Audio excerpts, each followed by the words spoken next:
Belum lama bercerai dengan komedian Kiwil, Maggie Wulandari diam-diam ternyata sudah menikah lagi. Seperti yang diketahui, Maggie resmi bercerai dengan Kiwil pada 10 Agustus 2020 setelah Hakim Pengadilan Agama Cibinong, Jawa Barat mengabulkan gugatan cerainya. Saat ditemui kemarin, Maggie mengaku sudah menikah lagi dengan seorang pria 48 tahun, pengusaha ekspedisi asal Makassar pada 19 September 2020 lalu. Ia menuturkan dinikahi siri dengan mahar seperangkat alat sholat dan juga perhiasan berlian oleh suaminya yang merupakan duda beranak dua.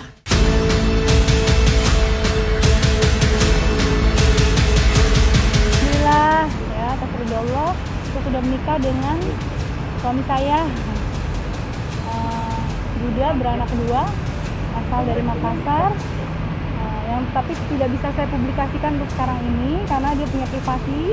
Saya menghargai privasinya karena dia juga bukan dari orang entertain, jadi dia tidak terbiasa. Profesinya dia adalah pengusaha ekspedisi. Kenapa? 19 September 2020. Pernikahan secara agama ya, karena kan secara negaranya insya Allah di bulan November. Akad kawinnya seperangkat alat sholat dan seperangkat perhiasan berlian.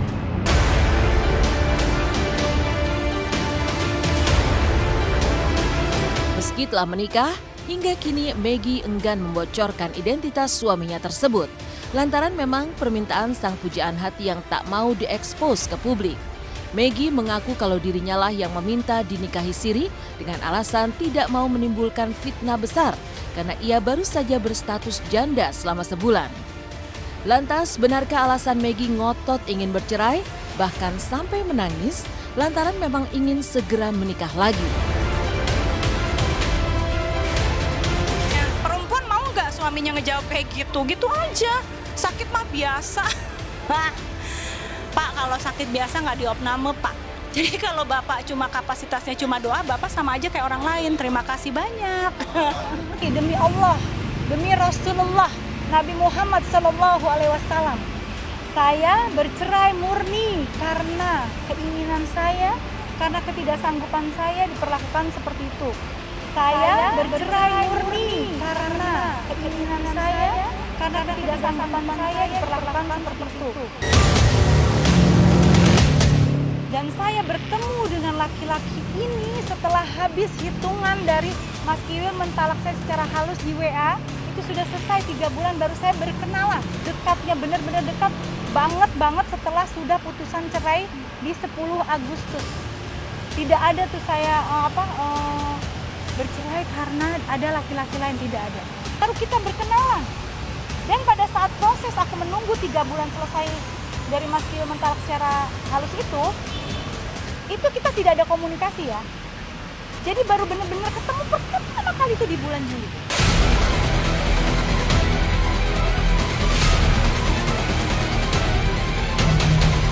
Di balik pernikahan Maggie Wulandari, statusnya sebagai janda yang baru menginjak kurang lebih 1 bulan menjadi perbincangan hangat publik.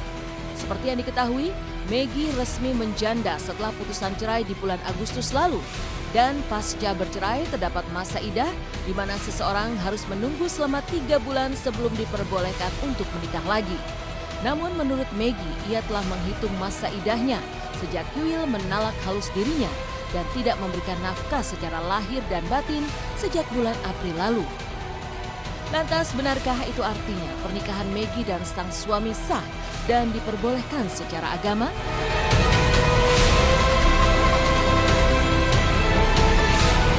Saya sudah menerima nafkah lahir batin dari Mas Kiwil dari bulan April. Ketemu Agustus, hitung aja. Mei, Juni, Juli, Agustus, berarti 4 bulan.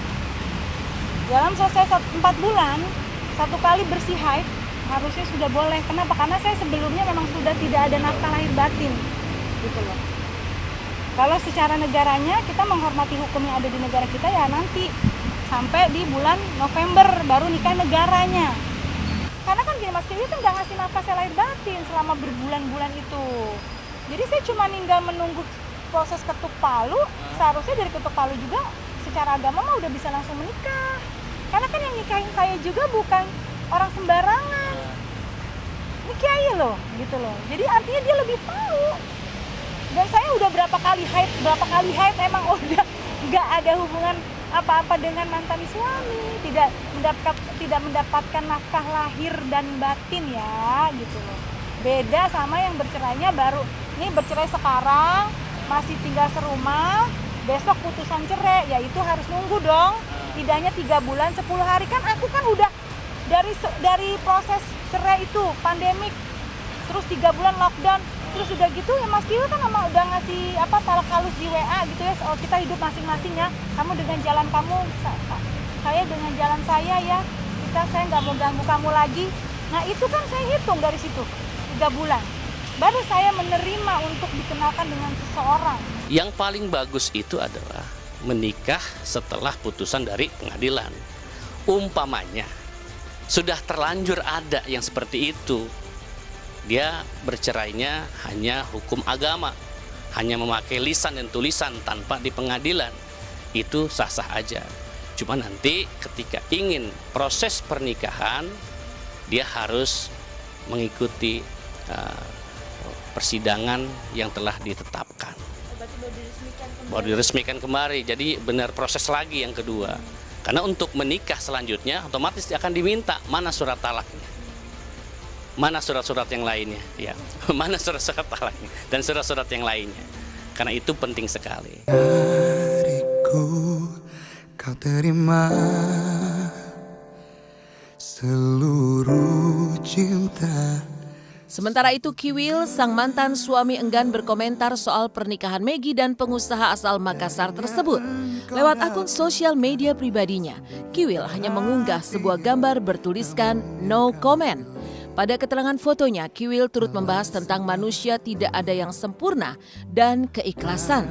Di sisi lain, Maggie pun mengaku dirinya memang tidak sama sekali berkomunikasi dengan Kiwil terkait pernikahannya.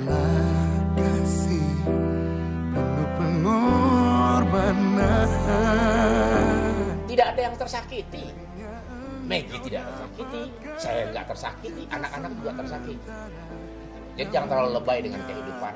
Ya jangan nangis ya. Lo nangis sekarang ya. Ntar laki lo mati gak kawin lagi. Selesai ya. Jangan bersandiwara dengan kehidupan, nangis lo sesaat. Nggak perlu lah, kan udah mantan suami, nanti suami saya cemburu. Jodoh itu takdir Allah.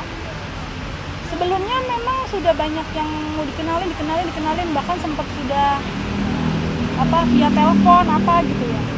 Tapi justru sama laki-laki ini saya nggak mau gitu loh, maksudnya kayaknya nggak klik deh gitu dari fotonya gitu. Terus tapi begitu pas ketemu dia tuh pakai masker, jadi aku belum melihat aslinya benar-benar gitu. Itu jantung aku tuh berdebar-debar kencang dari dia di depan pintu, terus masuk, dia ngomong masih pakai masker, dan pada saat itu saya sama anak-anak. Saya kenalin, dia langsung dikenalin sama anak-anak juga. Untuk menghindari fitnah, zina, dan lain-lain, untuk menghindari hal-hal yang tidak diinginkan, maka dilakukan pernikahan secara sirih, secara agama. Tak perlu